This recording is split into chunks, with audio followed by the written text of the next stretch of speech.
Thank you all. So our next panel is Precovery.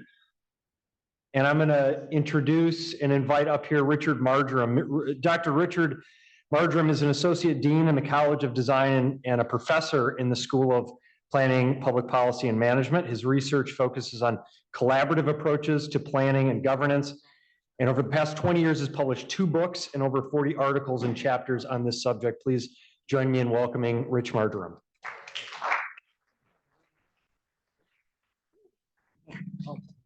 Thanks, Steve. It's a pleasure to be here, and thanks for this great turnout. This is really impressive to have so many people here. I want to thank the organizers for putting together this panel and for inviting me to moderate this panel. I'll actually ask our panelists to come forward, and I'll say a few words about this topic, and then introduce our panelists as well. So we've been communicating via email, but I've not met them in person yet, so it's good to see them for the first time. As I mentioned, I'm very pleased to see this panel. My area of research is around collaborative governance and how organizations work to solve complex problems that cut across different jurisdictions. I've worked in US, Australia, Europe, other places to look at these kind of problems. I also consider myself a pracademic, so a lot of my work is actually engaging directly with organizations like Watershed councils here in Oregon.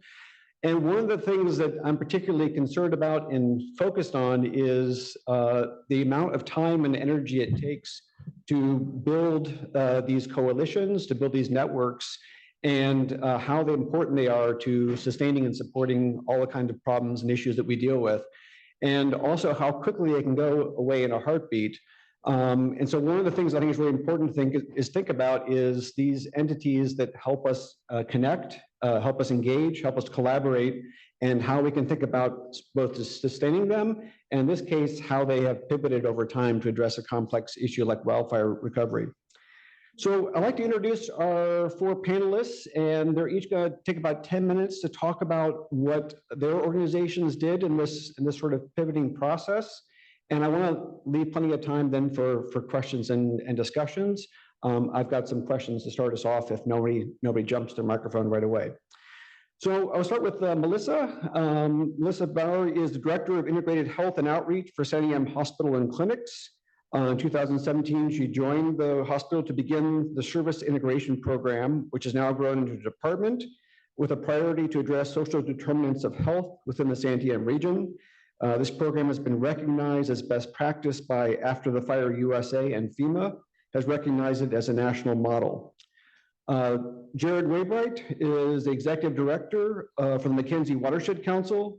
He's designed and implemented numerous voluntary watershed restoration, community engagement, and youth education projects in partnership with private landowners, public agencies, schools, and nonprofit organizations for nearly 20 years. Marianne Ober has been a staff attorney in Legal Aid Services of Oregon Salem Regional Office since 2020.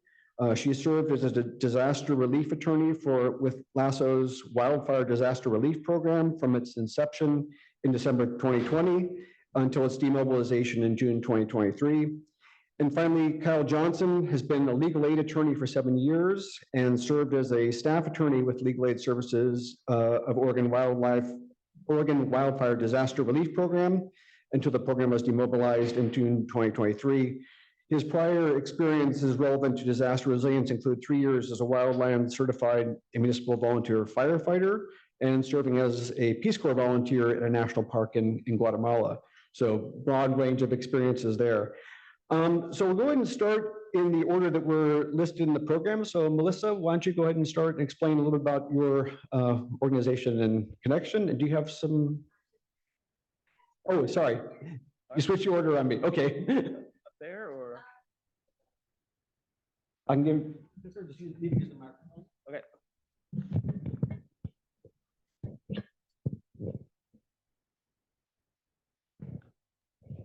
That way. Oh.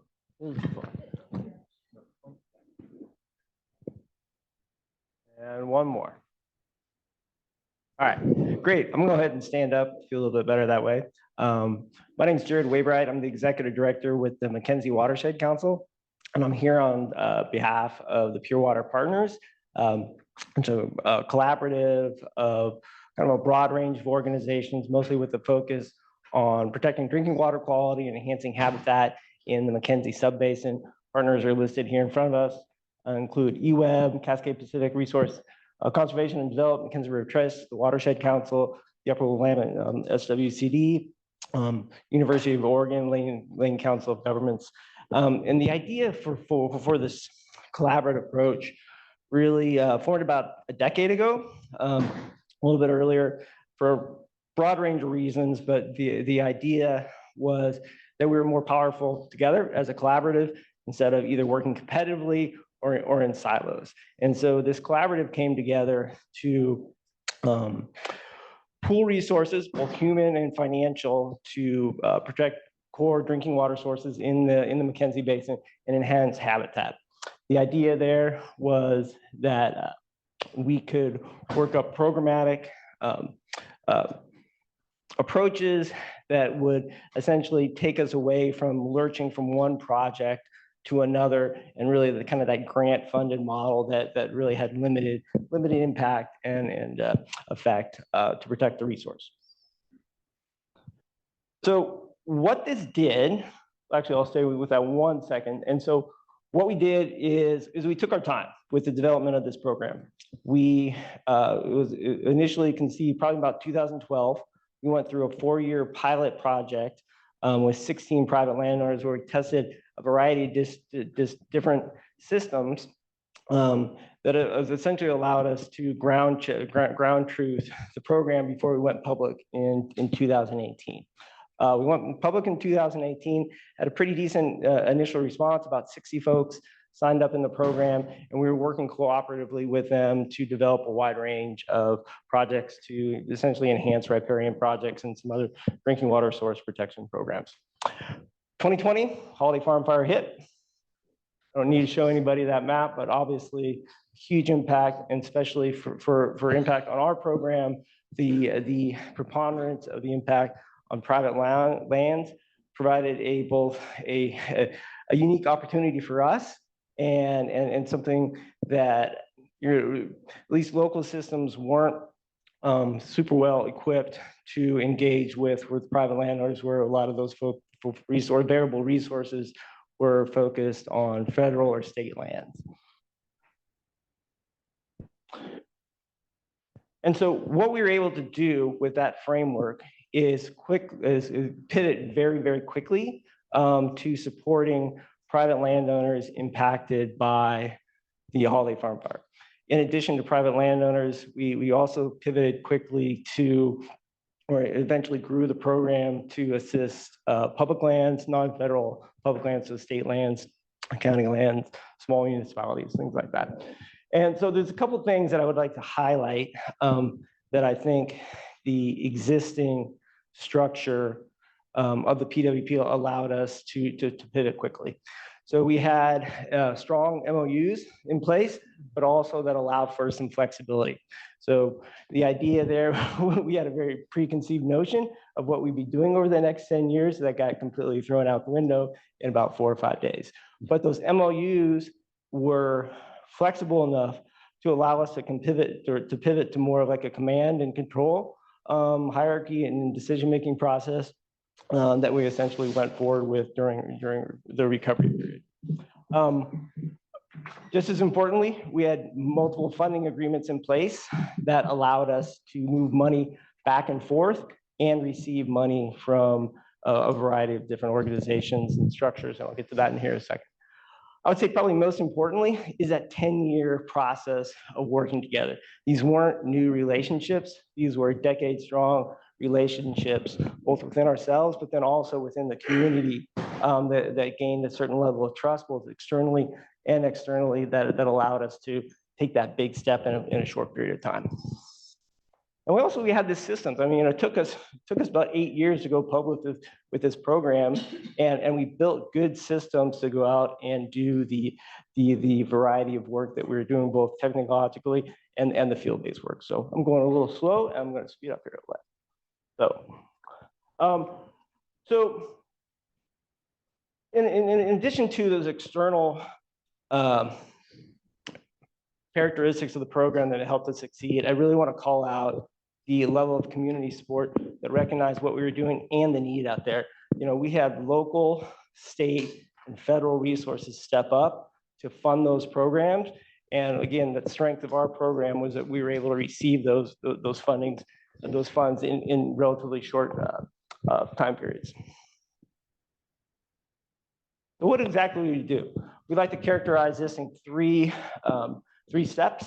There was that emergency phase where we went out and immediately provided support around burn structures to keep that material from entering in the McKenzie River. We provided over 300 burn assessments on private lands. We immediately pivoted within a year. We're planning burned over riparian areas and other high priority burn forested areas. And then within 2 years, we are moving into more large scale 100-acre type floodplain restoration projects and other tributary restoration projects, with the anticipation that those are going to be some of the natural mechanisms that are going to help us deal with the anticipated impacts of the wildfire. So this is a hard one. Lessons learned probably could have filled up this whole page. This is a picture of the South Fork McKenzie River, where we had just gotten done implementing a 200-acre restoration project that actually withstood the fire fairly well. That's a whole nother talk. But what I'd like to focus on here is really kind of the lessons learned for the people in the program involved. First and foremost, we took on this work in faith. And I think some of that was a little misguided. We were not prepared for the face-to-face realities of working with trauma survivors. We had a bunch of ecologists, you know, we had fish bios, we had folks right out of college, fresh face. They were not prepared to go out and work with people that had just lost everything. They soldiered through it, some in good ways and some in bad. But you know, the amount of attrition that we've had and just, you know, some of the difficulties of coming back to those strong working relationships has really made us take a pause and examine how we work together, how do we define collaborative work that we do together, and really try to recover ourselves a little bit from that secondary trauma. So I would really recommend anybody in these type situations, you know, that work for organizations like mine from an environmental standpoint, to be very realistic about that side of this work. It just wasn't even in our realm. The only thing I'd call out of here, in addition, just due to time, was we worked really closely with the BLM and the foresters on a couple of different ways, you know, with their burn assessments, and took their priorities. But what I think we learned is that our methods for our burn assessments and getting to know the landowners and getting to know the sites ourselves were what drove the restoration, what really drove the restoration process and set the priorities. It was that knowledge on the land. It was that knowledge of talking with people, finding out what their goals and realities were, that I think led to the best planning and prioritization on that site level. Lastly, just want to take a moment to celebrate the people that were involved with this, because none of this would have happened without them. You know, first and foremost, the landowners and the public property managers that were willing to say yes to this type of work. These, you know, we're a non-regulatory collaborative. Folks, we work with everybody on a voluntary basis. People don't have to say yes, and a lot of people said no. We're currently working with 170 different property owners on 7-year agreements. That's pretty darn significant. Long list of on-the-ground contributors. The folks that I've already talked about that were out there doing the work with the private landowners, but you know, we'd be 100% remiss if we didn't call out the people doing the work on the back end. The contractors, getting them to go out day after day in difficult working situations is remarkable. We're able to engage with a number of different youth crews as well, Northwest Youth Corps, and the Coast Fork Watershed Council Youth Corps both spent considerable time working in the Holiday Farm fire footprint. And then lastly, I do want to call out once again the way that local EWEB, Board of Commissioners, state legislatures, federal agencies, our federal representatives, Merkley, DeFazio, both stepped up with appropriations. It was really remarkable. It's something that changed our funding model in dramatic ways. And so super appreciative of those folks and really everybody that participated in this program. So, and I think I did it. Thanks. Great.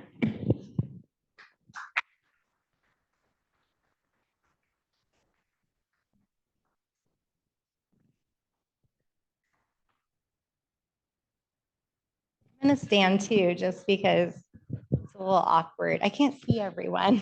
I like to see everyone, but I'm Melissa Bauer with Sanium Integration, and oh, there I am.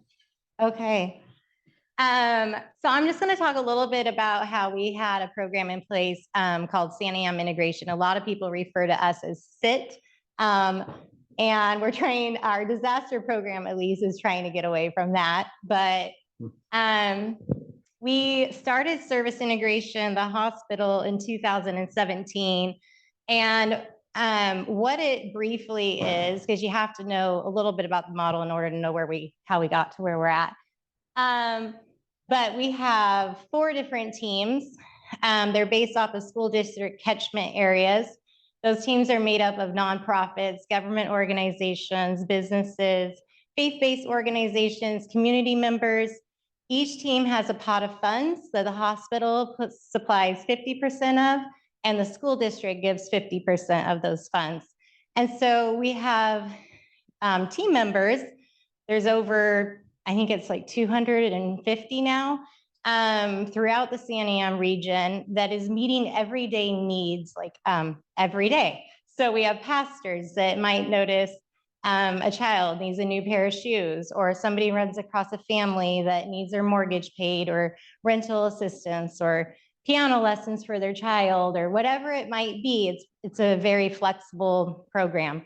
But those team members are building relationships, they're getting to know one another, and they're addressing our community needs every day.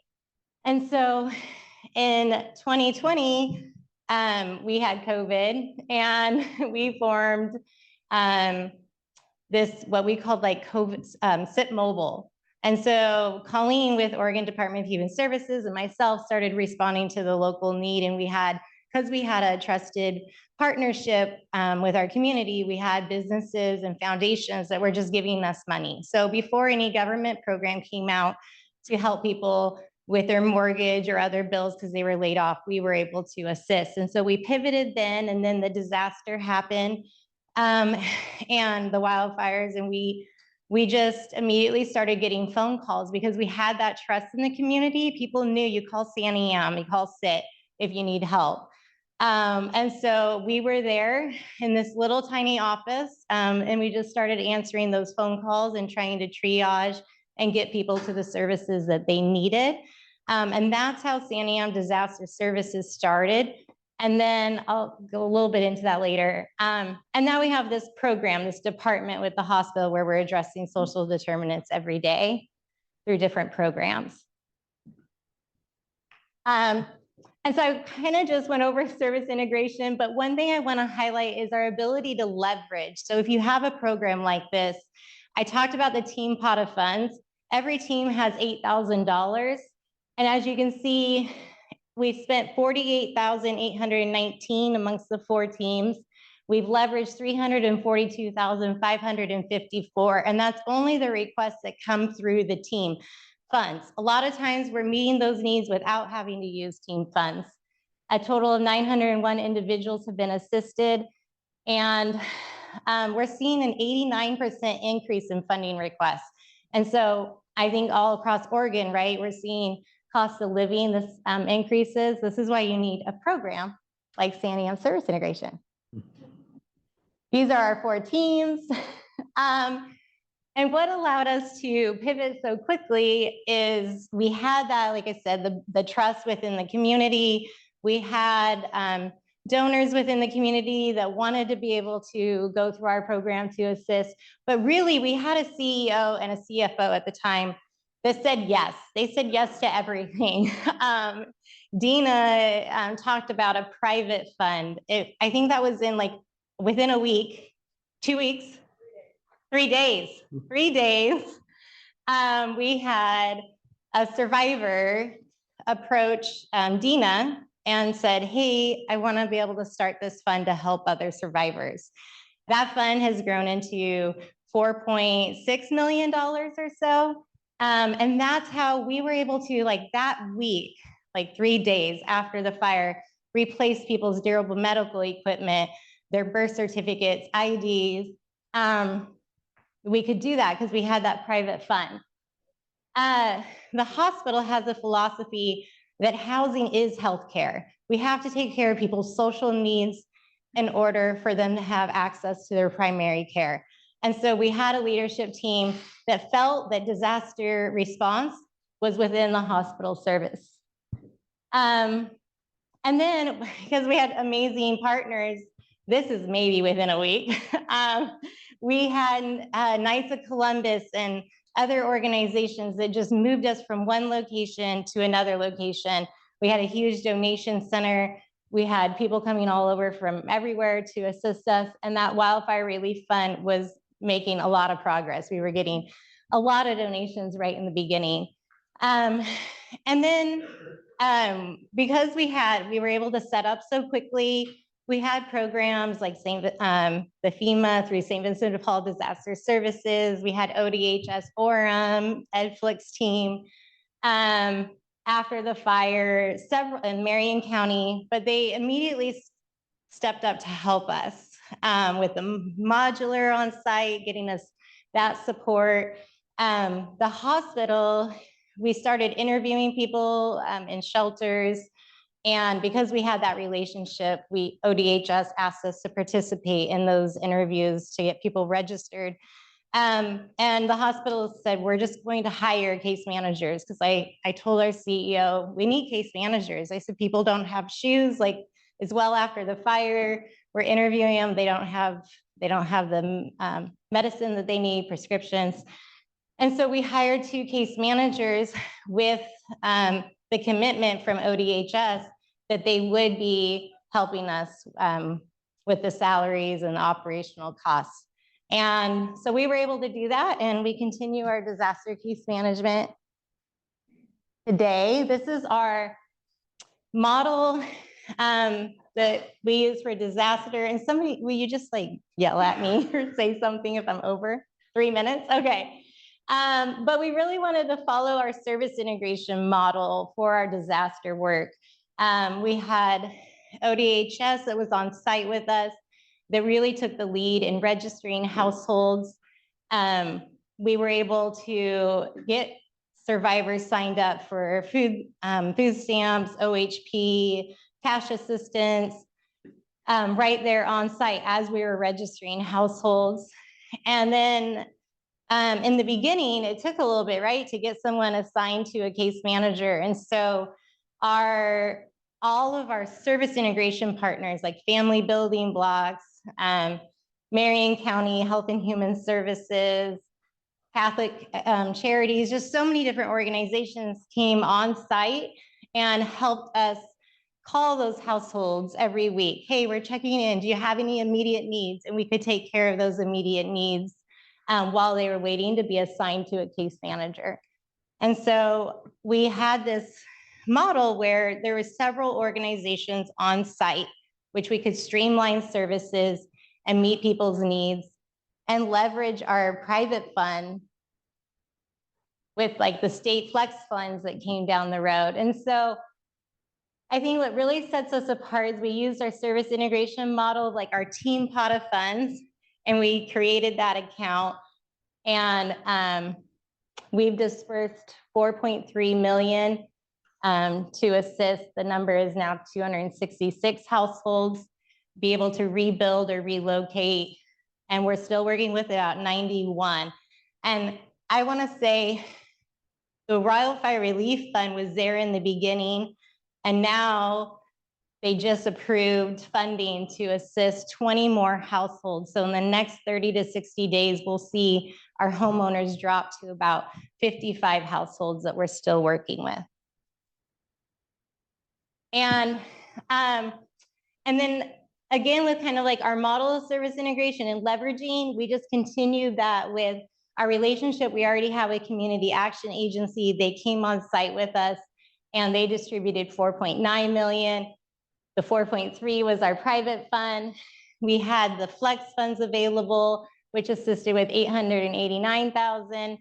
And then through our other partnerships at the unmet needs table, 522,000. So about 10.7 million has been distributed. And then one thing we still are working with Marion County has been, they really advocated, the Marion County commissioners and Commissioner Tucker from Lynn County, to get us additional dollars. And so Marion County received the 12 million, 8 million is allocated for survivor recovery rebuild needs. And so our case managers are currently working with the survivors to access that funding stream. And that's just a little bit of us over the last few years. Okay, so I think did I run over my time? 30 seconds, okay. Thank you. Thank you, Melissa.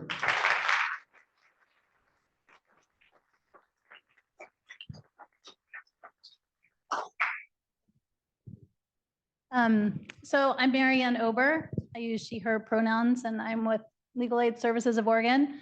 I feel like you all should have your Zoom pictures on here instead of your senior high school picture.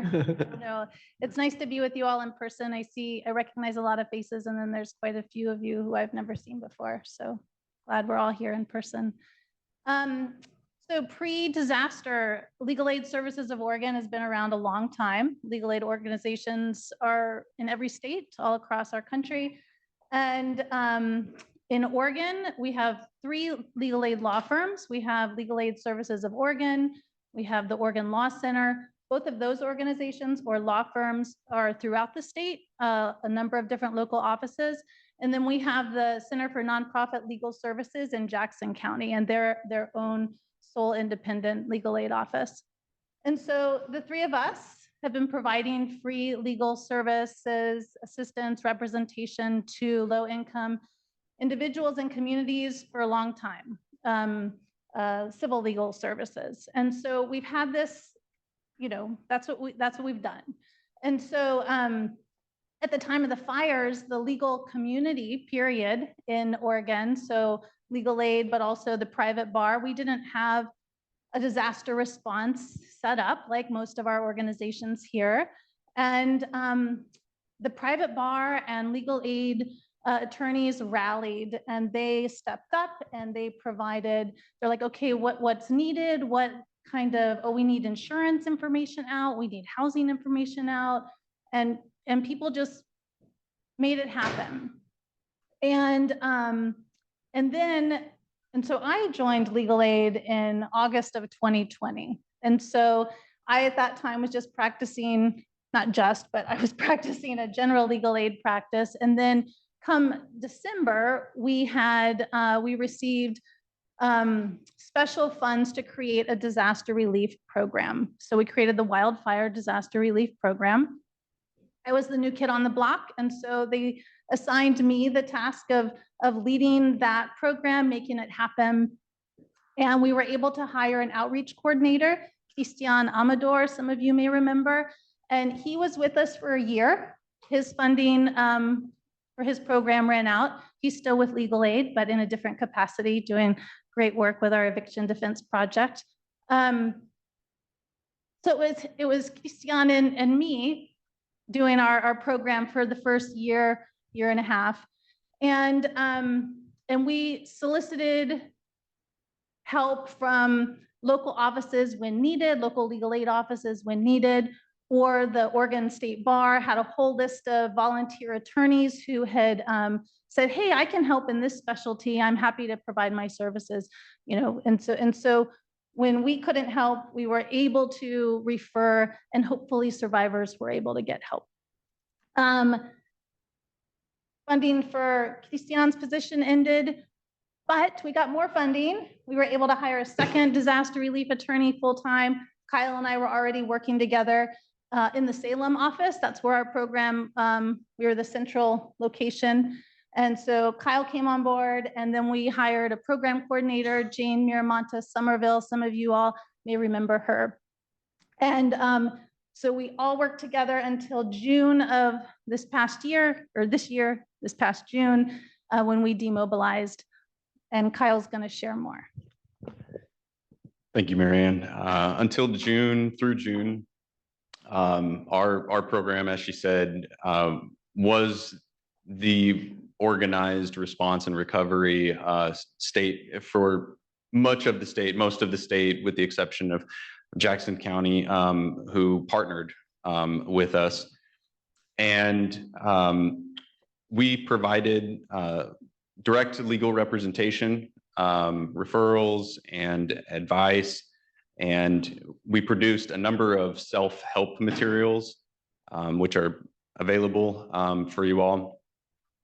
And to do that, we collaborated with the state, federal, and local partners. And altogether, we helped survivors receive or retain over $100,000 in FEMA assistance and tens of thousands of dollars in construction contractor disputes.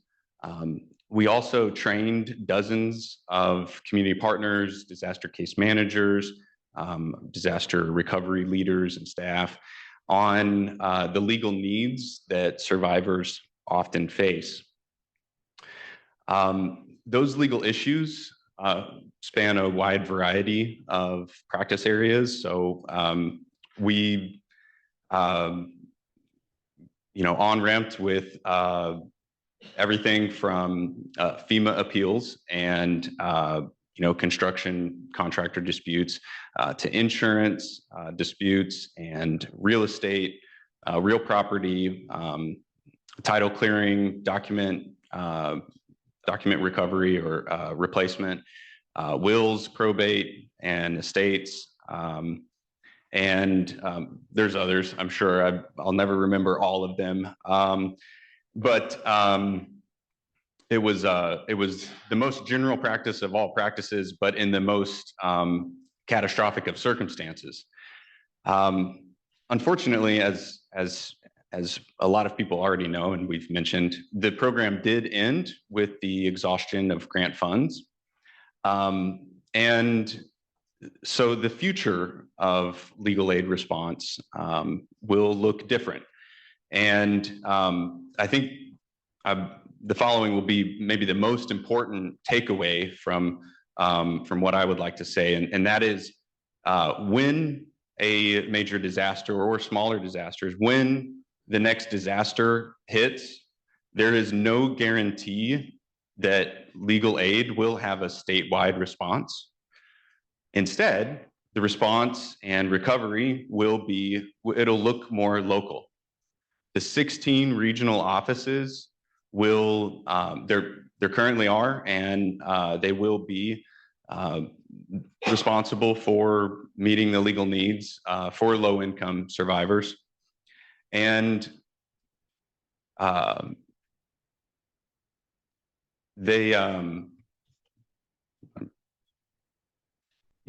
so here's your homework.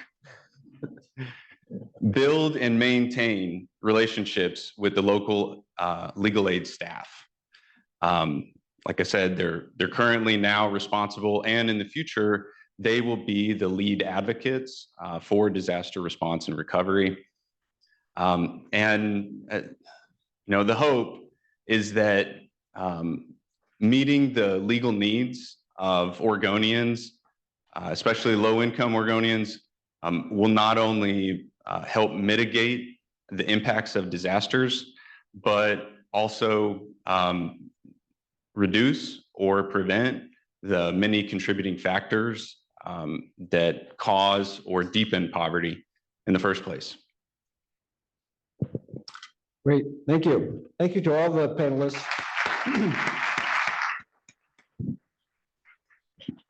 And thank you also for staying on time to allow some questions and discussion. So we'll get some microphones ready, but I actually want to take the privilege of being the convener or moderator and ask the first question, which is that, in all three of your cases, you did make this pivot and change, and kind of, building on Jared, your sort of homework for the audience is, what kind of things should be, nonprofits, local government, state agencies be thinking about to allow this kind of flexibility or allow this kind of groundwork to happen? Because we are going to have more disasters. They are going to continue to come down, and we've had some great responses in recovery, but it occurs to me that there are things we might be doing with our existing networks and organizations we may not normally think about as in the disaster preparedness sector. So I'm just wondering if you have some takeaway messages, if you're thinking about a part of the state that may be preparing for something, what kind of pre-planning work might be helpful that could have made your shift easier, or maybe did make your shift easier? Anyone can jump in? Yeah. Yeah, I'll go ahead and start with that. Appreciate the question. The first thing that jumps to mind is essentially what's happening in this room right here is really an integration across disciplines. Especially coming from the environmental field, it's easy to be siloed in that work. That work doesn't relate to housing. That it doesn't necessarily relate to other aspects of what makes a community a community. I think one thing that's happened through this process is tear down those walls and tear down those realities and force us to think about our work in different ways, and ways that we can integrate the things that we do to protect water quality, to build better habitat for salmonids in such a way that it makes it some kind of difference in everybody's everyday life, and has some kind of tangible benefits. So get to know your local watershed council, get to know your local land trust, your SWCD office, and vice versa. It's on us to get to know the LTRGs and the other folks doing this amazing work. I would just add, whether it's through a service integration model or some other route, but building those relationships with the community members as well as your local partners is just, it's very valuable. I will say, we had those relationships. We didn't have to build them. And I think that made us be able to pivot faster and respond quicker. And just, we had that trust that you have to have with disaster work. And so I would just encourage you to build some type of program or partnership where you're taking care of the everyday community needs that are popping up, and helping your communities build stronger and more resilient. So when the disaster does hit, you're prepared, but also your community members are more prepared if they have their everyday needs and they're stable. Ditto.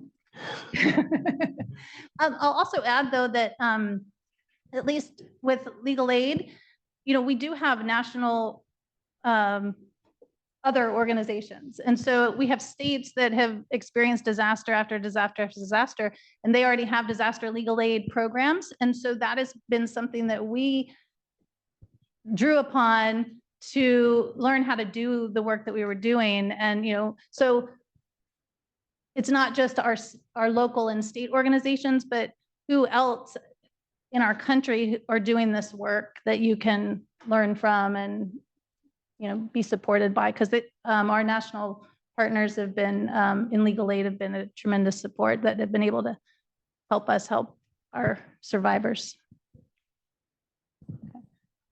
Open it up to questions from the audience or comments. There's one back there in the middle.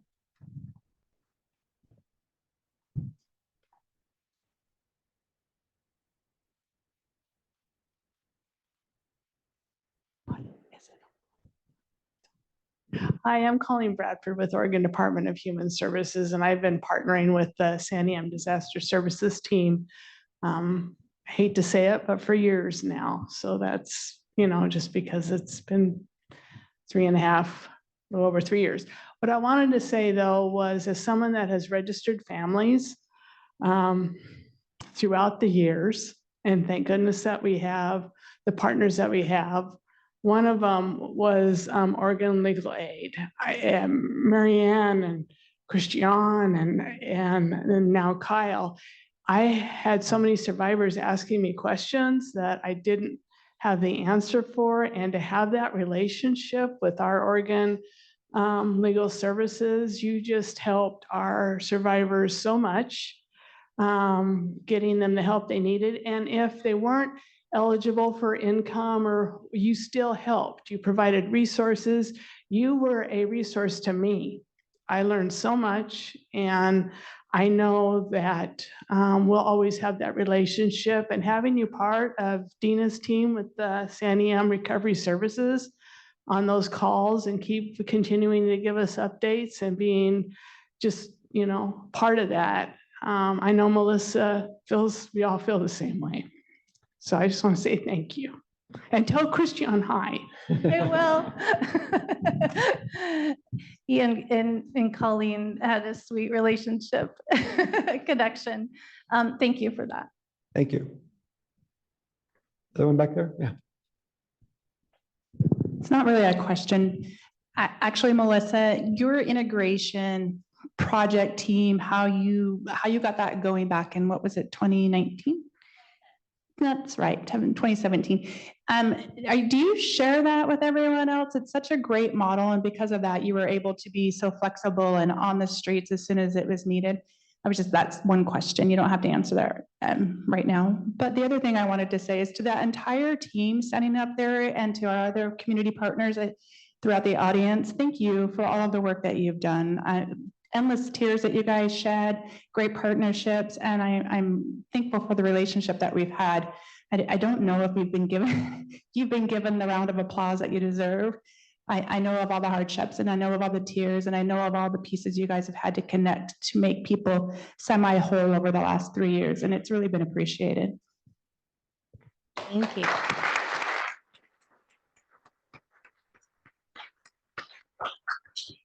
And to answer your question, Shauna, we haven't started anything officially, but always happy to share. Like, we get requested with different organizations throughout the different counties in Oregon, and so we're able to share. If anybody's interested, I can teach you guys more about service integration.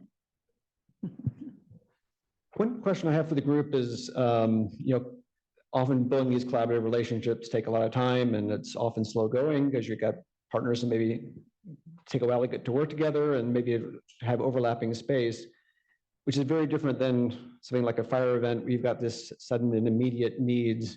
I'm wondering if you often, or how you handled some of those tensions between sort of the long, slow relationship building. And then I heard several of you talk about shifting now to this sort of the sudden emergency recovery response. And were there things that you did that help you make that switch to suddenly make decisions on the spot that may have taken maybe a lot longer to make, with a new relationship or with a new collaboration? I'll jump in. I think maybe we could all, I won't put your experience, speak to everyone's experience, but you just do it. Like, well, we're in this situation, and so we just have to respond.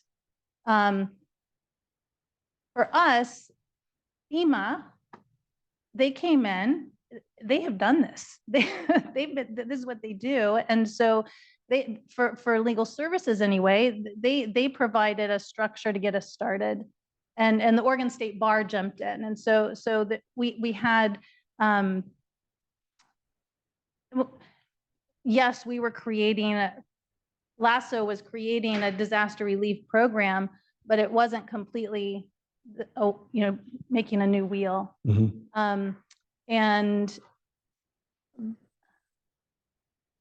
But building materials, the relationship part for me, like, yes, it takes time to build trust and build relationships, but that also kind of was the easy part, at least for me personally. It was like, oh, okay, we're doing this human thing. We got to respond to this human thing. And then, but like how to do that. And then, dealing with the trauma of, the first trauma, secondary trauma, and then how to respond and, try to make people whole-ish. That is the harder part. That's the long term. But the for me anyway, the building the relationships help build momentum to do the longer work for me. I would just say for us, the foundation was there because we had the relationships built, and we are meeting needs through our service integration program, not to the wildfire level, but to COVID response and to power outages. And so things that we immediately had to address, and we pull together the key partners from our different teams, and we can get them all in one room fairly quickly and handle the situation.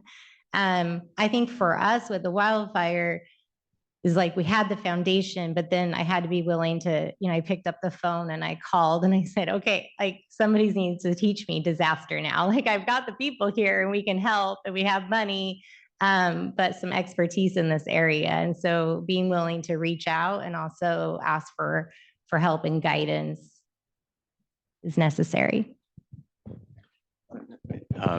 One thing that I just wanted to add to what's already been said, and this is, I guess, also ties into some of what's been discussed so far, is I think it's the shovel in the hole. At the end of the day, him and Han is not going to get the job done.